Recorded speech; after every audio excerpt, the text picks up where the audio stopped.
So your answer to all of this, the corporate greed and all of these exploitative practices and everything, is a mom, a dad, and 2 kids. That's your answer for the economic inequality that people that you are listening to this right now. Yeah. They're struggling in a job market. They're struggling in a housing market. You think a better family unit is gonna help everyone do better, and it's going to help everyone do better.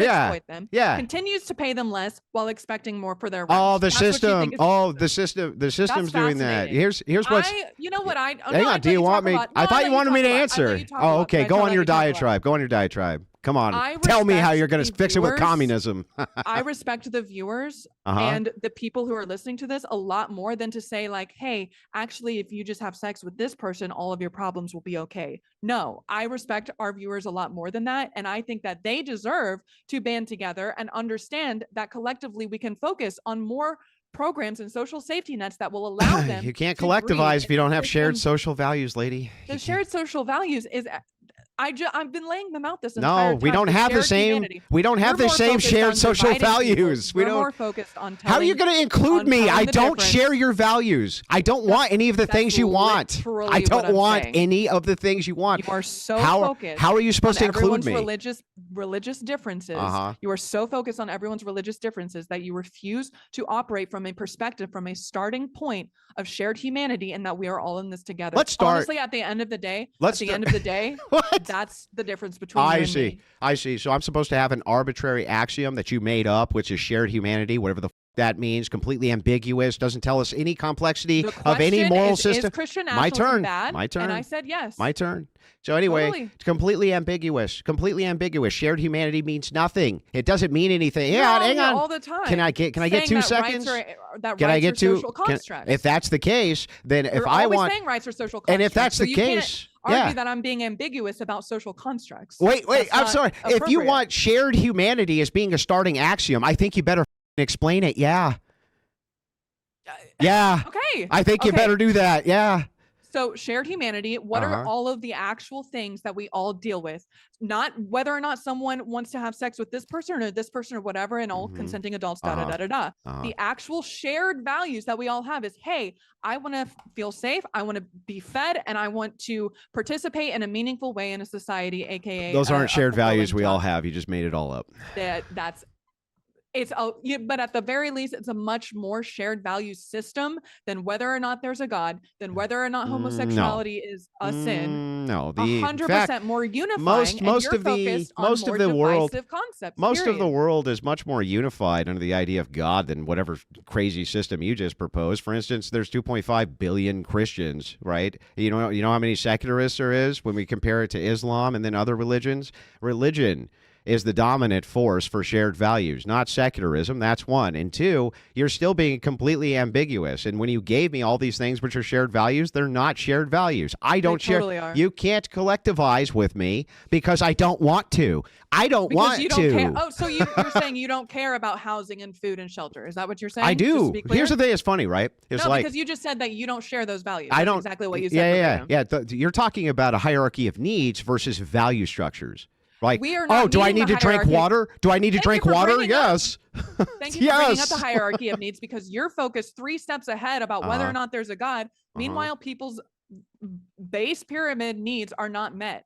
And I said that those matter the most. Those matter. Food, which ones? Shelter, clothing, Okay, let's get into shelter. Matter the most, and you just said no. Let's get into those do not matter. Yeah. Let's get into shelter first. So let's start with this, right? So in your hierarchy of needs, are you aware that most homeless people suffer from significant mental illness, and that's why they're homeless? That's an insane jump. Okay, how? That's your take? Your entire premise here is that you want to talk about the hierarchy of needs and that people aren't getting access to food and shelter, and that all this is a distraction. So let's talk about it. Let's talk about the mental illness and the drug addicts, and that's why they're homeless. Mental illness? Yeah. Okay. Yeah. So let's talk about it. Is a result of, guess what? What? All of these basic needs and securities, period. So you're flipping the script and you're saying that mental health leads to these things. No. These things lead to mental health. Do you want to know what what is the biggest common denominator that you will find religion between homeless hang on. I'm glad we finally got here. Do you want to know what one of the biggest correlating factors is between homelessness and mental illness? Is single motherhood. And you will find that, and I can give you this. Hang on. And I can, hang on. Stop. I'll let you talk if you let me talk, because now we're getting to the meat of things. So the thing is it's like this.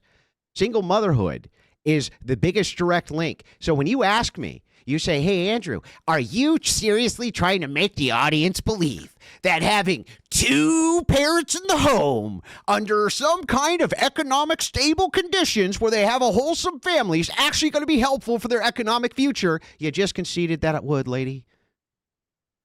I made no such concession. Again, I reverse it and I blame the system for the fact that single mothers cannot get their basic needs met, period. Oh, it's single mothers can't get their basic needs met. We're out here villainizing them instead of some Christian ethics you are. I at least have a lot of respect for the Christians. They can't get their needs met. The poor than whether or not two men are having sex, which again is clearly your top priority. That's funny because we're not talking. Are we talking about that right now? Are we talking about the single motherhood epidemic, which leads to homelessness and drug addict and self-abuse and self-harm and all of the various correlates that we find with single motherhood, including homelessness? It seems to me like if you really wanted to address the homeless problem, going to the system, which already gives them tons of social welfare, gives them houses, and then they ruin the house they're in, destroy it.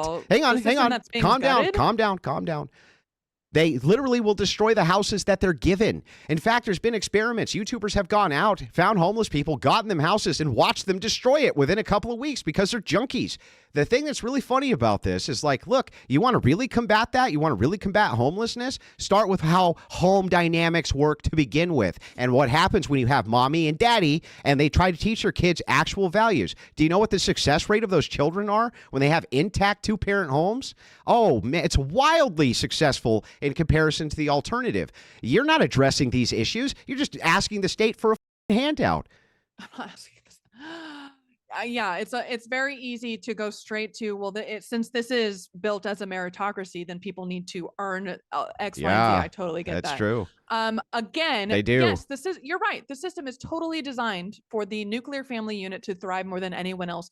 That's why I actually think you and I might agree. I don't want to put words in your mouth about the institution of marriage not really being the state's business, X, Y, Z, but there's somebody like and so yeah, the system is totally designed for the nuclear family unit to thrive above all else. I agree with that. Good. I'm seeing that as a problem. How's that a problem? What happens when there is abuse? Are you seriously blaming every single mother for her situation? Because that's kind of what it sounds like, and that she doesn't deserve the social safety nets that everyone deserves. You know, it's really funny, right? Do you? I would, if you were to propose to me, if you said, let's have an investigatory system where if a woman, for instance, was just being heavily promiscuous and screwing a lot of guys and got pregnant, too bad. Sucks for you, right? You made your choice in life. It was a terrible choice that you made. Other people don't have to pay for your poor decision making, right? Then maybe I would have some agreement. But that's not what you're proposing here. What you're proposing is widening out social safety nets for single motherhood. And the thing that's really funny about that is that creates incentives for single motherhood. And you can see this over and over and over again with this court system stacked against men, for instance. When women go in and get divorces and they're awarded huge amounts of financial settlements, in fact, they own more homes now than men do, not because they bought them free and clear, but because they were awarded them in divorce settlements. It's complete. True. Yes, look it up right now. I'll bet you money right now on air it's true. You want to make that bet? The reality is, do you want to make that bet? Yeah, I didn't think so. Are you still saying I didn't think so. Your whole system of investigatory nature of single motherhood, it's such a scapegoat, and you're still blaming individual people. You just told me that the nuclear family works better in this system, and that would do a lot to address the issue, and then at the same time, it's a scapegoat. No, because the system is poorly designed in the first place, and it's how? What should the system do instead? Give you whatever the fuck you want? What should it do? No, Well, the reality is what we have now is so based on an unequal distribution of power and therefore resources that we don't even have the starting base, again, going back to that hierarchy of needs, of everyone's needs met. So going back to, is Christian nationalism bad for America?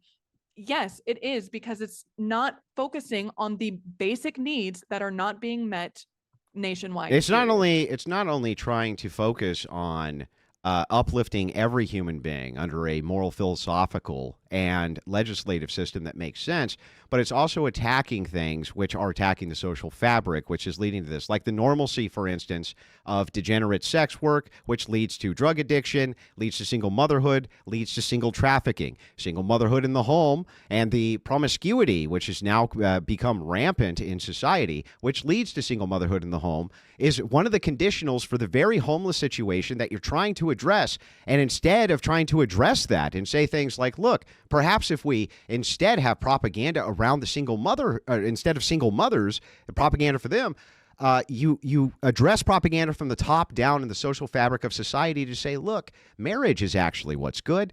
Having two-parent households is actually what's good. It's going to create great stability for Junior. Your chances of being homeless are going to be way less. Your chances of having bad outcomes in life are going to be way less. We can address those things right this second. We don't need a utopian future to do it. Instead of doing that, you're like, just more safety nets, tax the rich.